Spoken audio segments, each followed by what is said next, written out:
Tanning lotion. Tanning lotion is an urban legend about a woman who uses tanning booths and sunbeds to get the darkest tan possible. There was a young woman who was getting married to the man of her dreams. Her wedding day was approaching fast and she wanted to look her very best. People were always telling her that she looked very pale, so she was determined to get a good tan before the wedding. The woman went to a tanning salon near her house and tried to book an hour on the sunbed.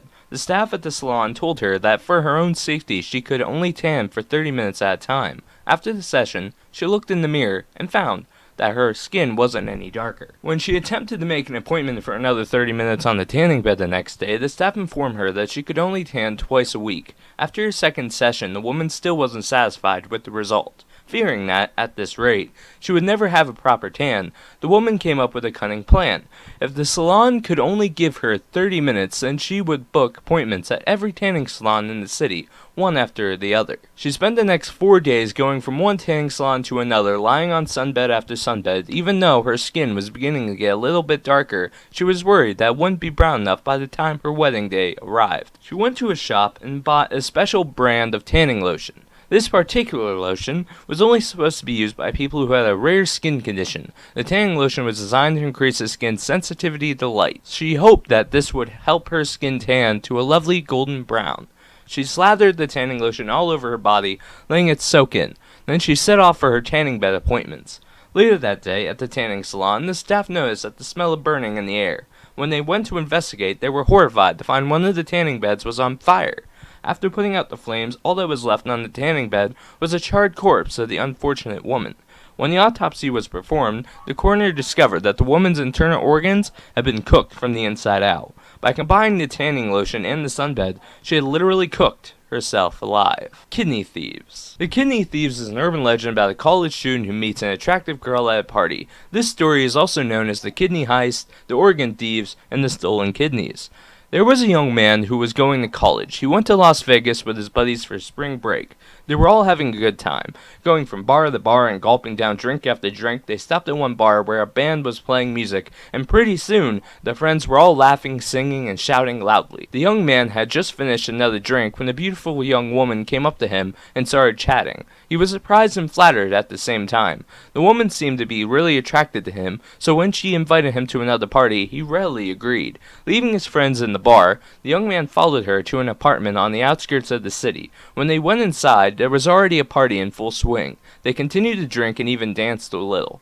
Then the girl began rummaging around in her handbag and took out a small pouch. Inside, there were 2 pills. She took one of the pills out and popped it in her mouth. Then with a smile, she offered the other one to him.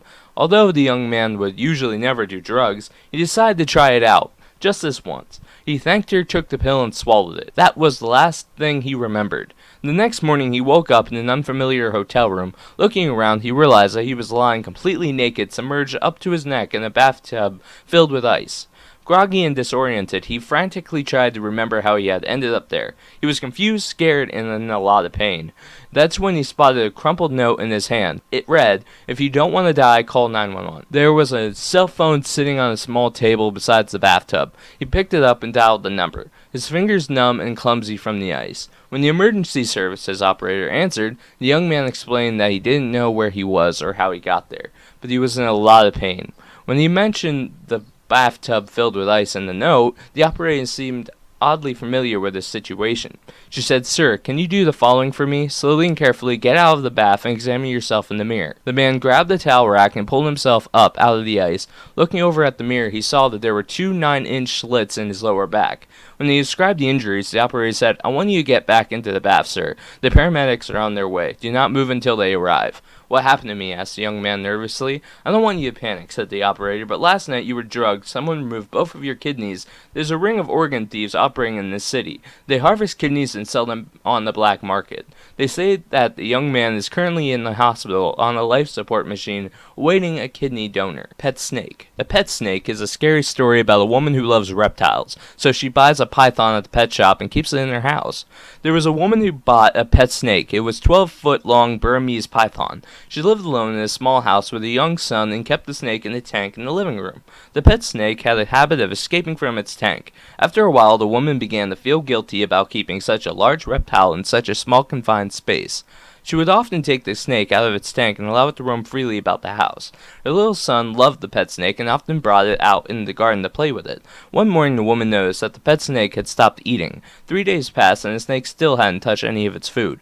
The woman began to get worried that there was something wrong with the snake, so she picked up the phone and called the vet. "Is it normal for a snake to suddenly stop eating?" she asked. "It depends," said the vet. "In the wild, snakes often have to survive for long periods without food. Sometimes they starve themselves in preparation for a big meal.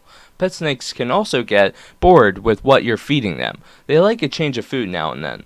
The woman took the vet's advice and bought a new type of food for her pet, but the snake still refused to eat anything. Not long afterwards, the woman woke up in the middle of the night to find her pet snake lying in bed beside her. It was sleeping stretched out completely straight on the bed. Thinking this was a little strange, she picked it up and put it back in the tank. A few days later, her son was playing with the snake in the garden. The woman was washing dishes in the kitchen when she happened to glance out the window. Her son was lying down on the grass. The snake was lying next to him, stretched out and stiff as a board. The woman became convinced that the snake was dying. She immediately grabbed the phone to call the vet again. "My pet snake still isn't eating," she said. "I don't think there's anything to worry about," replied the vet. "Just keep an eye on it, and if it still isn't eating by the end of the month, bring it into my office." "There's something else," said the woman. "The other night I found it lying in bed beside me. It was stretched out straight and totally rigid." "Oh no," said the vet with alarm. "You'll have to get rid of the snake as soon as possible. It will have to be put down." "Why, what's wrong with it?" asked the woman. "That's what snakes do when they're measuring you," he said. "Measuring me?" she asked. "It was sizing you up in order to eat you," he replied. The horrified woman turned and looked out the window just in time to see her little son's feet disappearing down the snake's throat. If you enjoyed this video, please subscribe. We will greatly appreciate it. Thank you.